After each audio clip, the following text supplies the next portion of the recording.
नमस्कार मित्रों, एसएससी अड्डा जीके में आपका बहुत बहुत स्वागत है।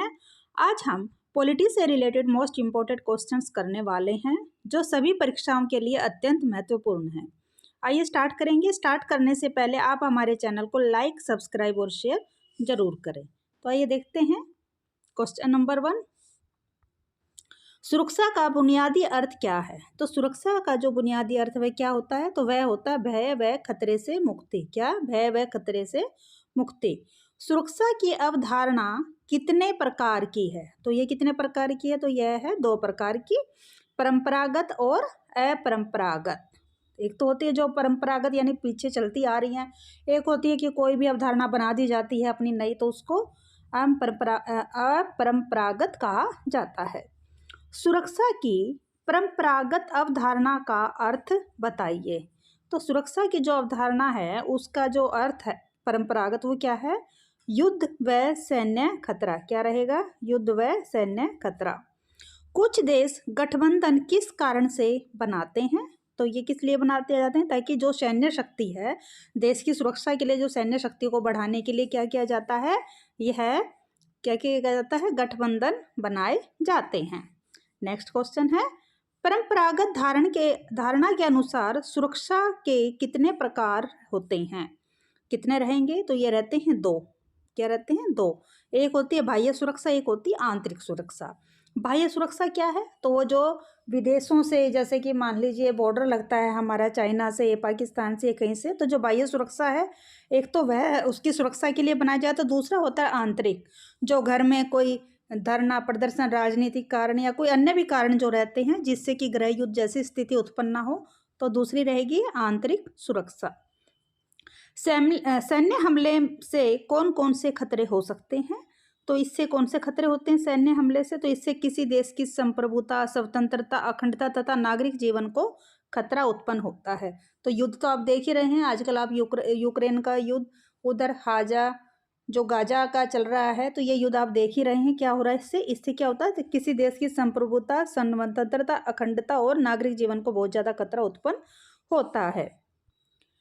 शक्ति संतुलन का क्या उद्देश्य होता है? तो यह होता है संतुलन स्थापित करके आक्रमण रोकना व शांति स्थापित करना। शक्ति संतुलन क्या है? इसलिए शक्ति प्रदर्शन किया जाता है, इसलिए शक्ति संतुलन बनाया जाता है ताकि जो आक्रमण है वो बंद हो जाए, साथ ही शांति स्थापित हो जाए। सुरक्षा के लिए देशों के गठबंधन किस प्रकार आधारित होते हैं?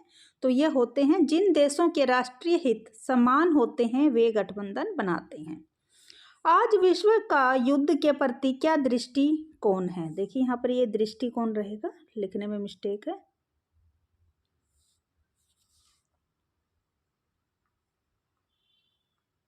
दृष्टिकोण, तो क्या रहेगा यहाँ पे? दृष्टिकोण है यहाँ पर। युद्ध आत्मरक्षा अथवा दूसरों को जनसंहार से बचाने के लिए है। क्या होता है? जो युद्ध होता है किस लिए होता है? यह देश है जो अपनी आत्मरक्षा यानी कि खुद की सुरक्षा के लिए, और साथ ही कि अपने जो देश के जो अन्य वासी हैं, जो वहाँ पर रहने वाले जीव जंतु प्राणी हैं, उनकी जो नरसंहार से बचाने के लिए क्या होता है? विश्व युद्ध के प्रति दृष्टिकोण यह माना जाता है। आगे देखते हैं, रिक्त स्थानों की पूर्ति है। तो देखिए, सुरक्षा की डैश धारणा सैन्य खतरों से संबंध नहीं है। तो जो सुरक्षा की जो धारणा रहती है सैन्य की किन खतरों से संबंध नहीं है? तो ये जो अपरंपरागत रहती हैं। नेक्स्ट है, निशस्त्रीकरण का क्या अर्थ है? तो क्या होता है निशस्त्रीकरण? तो ऐसे सभी को पता होगा, फिर भी हम आपको बता देते हैं। ये रहेगा शस्त्र न रखना। क्या? शस्त्र न रखना। आपको पता है कि जो हिंदू समाज के लोग हैं वो शस्त्र नहीं रखते हैं, जबकि मुस्लिम्स और सिख को यह रखने की छूट दी गई है। नेक्स्ट देख लेते हैं, अपरोध से क्या अभिप्राय है? तो यह है सुरक्षा नीति का संबंध युद्ध की आशंका को रोकना है।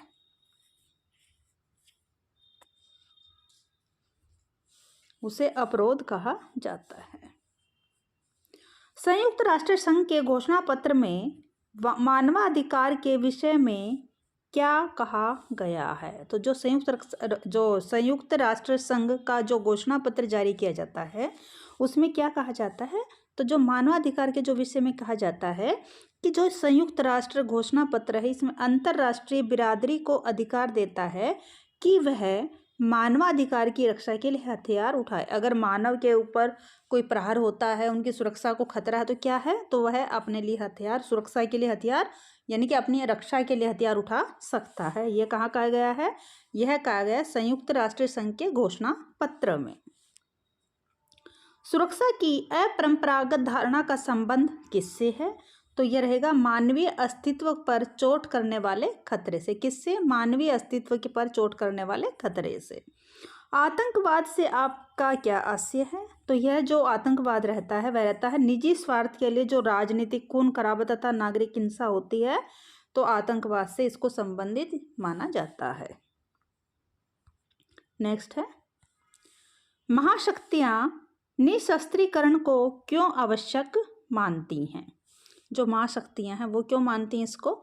एक तो युद्ध की संभावना, नंबर 2 सैन्य खर्च बचाकर विकास व कल्याण को बढ़ाना। तो जो महाशक्तियां हैं वो क्या कहती हैं? वो चाहती हैं कि युद्ध ना हो। क्यों? युद्ध से क्या होगा?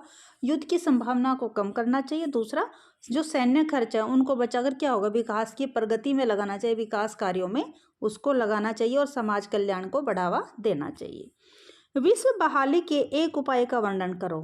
तो एक उपाय अगर इसका हम कहेंगे तो हम कहेंगे देश के बीच सुरक्षा मामलों की सूचना का नियमित आदान प्रदान।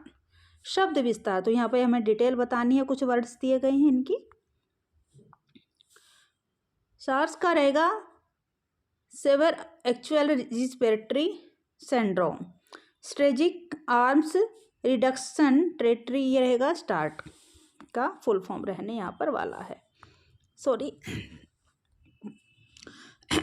युद्ध का अर्थ क्या है? तो युद्ध का अर्थ है युद्ध विनाश, जन धन हानि और विकलांगता, विधवाएं, अनाथ बच्चे और बीमारियां। तो क्या होगा? युद्ध का क्या अर्थ निकलता है? तो युद्ध में क्या होता है? विनाश होता है। साथ ही इसमें क्या होता है? इसमें जन धन की हानि होती है और युद्ध की वजह से काफ़ी लोग यहाँ पर विकलांग हो जाते हैं।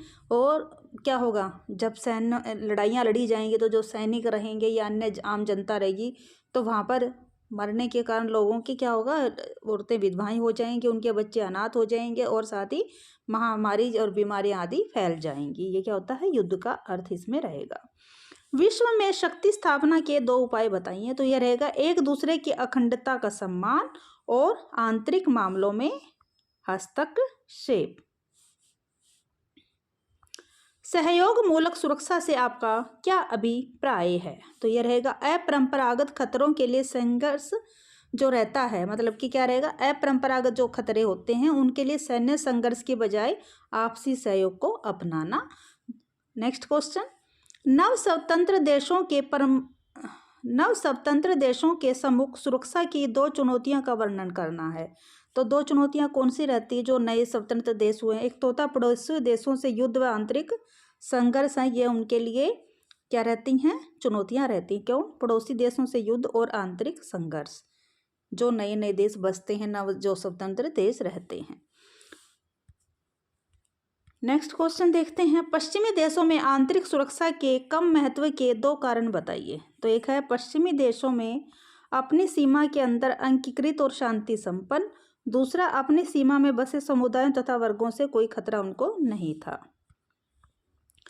तीसरी, दुनिया के तथा विकसित देशों की जनता के खतरों के अंतर का स्पष्ट करना है। जो तीसरी जो दुनिया है, तीसरे जो दुनिया के देशों के खतरे जैसे कि भूखमरी, बेरोजगारी, जनसंख्या वृद्धि,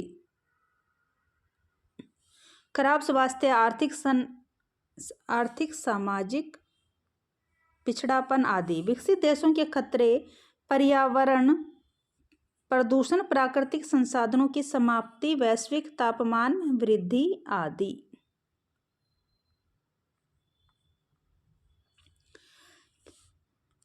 किसी देश की युद्ध की धमकी मिलने पर उसके पास क्या विकल्प होते हैं? अगर किसी देश को किसी दूसरे युद्ध से क्या होता है, अगर होता है कि उसको युद्ध की धमकी मिले तो क्या होगा? तो क्या कर सकता है वह देश अगर युद्ध नहीं करना चाहेगा? एक तो या तो आत्मसमर्पण करे, दूसरा अपनी शक्ति का अति प्रदर्शन ताकि शत्रु में भय उत्पन्न हो, या युद्ध का मुकाबला करके आक्रमणकारी को हराना। मुकाबला करके क्या करेगा? मुकाबला करके वो आक्रमणकारी को हराना उसका रहता है। तो आप देख ही रहे हैं, जैसा कि आप देख रहे हैं यूक्रेन में उसने क्या किया, आत्मसमर्पण करने को रूस ने बोला लेकिन उसने नहीं किया, और वो क्या कर रहा है, वह युद्ध का मुकाबला किए जा रहा है। महामारियां विश्व के लिए एक बहुत बड़ा खतरा है। कैसे?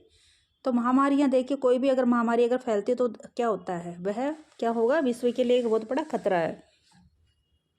जैसे कि एड्स, सार्स, मेड कॉव, बर्ड फ्लू आदि ये संक्रमण थे जिससे क्या होता, मानव जाति को खतरा हुआ था। उसके अलावा आपने अभी देखा होगा हाल ही में सभी लोगों ने कोरोना काल देखा ही है, छोटा हो या बड़ा, ये सबको ये चीज़ जरूर याद रही होगी। तो क्या रहा था, वह विश्व के लिए एक बहुत बड़ा खतरा उत्पन्न हो गया था जिसमें जन धन हानि बहुत ज़्यादा हुई थी। साथ ही Ebola virus, hanta virus, hepatitis C जैसी नई बीमारियों का उदय है। मलेरिया, डेंगू, हैजा ने प्रतिरोधक क्षमता प्राप्त कर ली। तो आपको पता ही है, जो मलेरिया, डेंगू, हैजा, इसके लिए क्या इलाज खोजा जा चुका है, लेकिन कुछ ऐसी बीमारियां हैं जैसे Ebola virus, hanta virus, hepatitis C, और साथ ही जैसे कोरोना आया था, आपने पता है, उसके लिए भी कैसे बीमारियों से लड़ा गया है विश्व स्तर पर।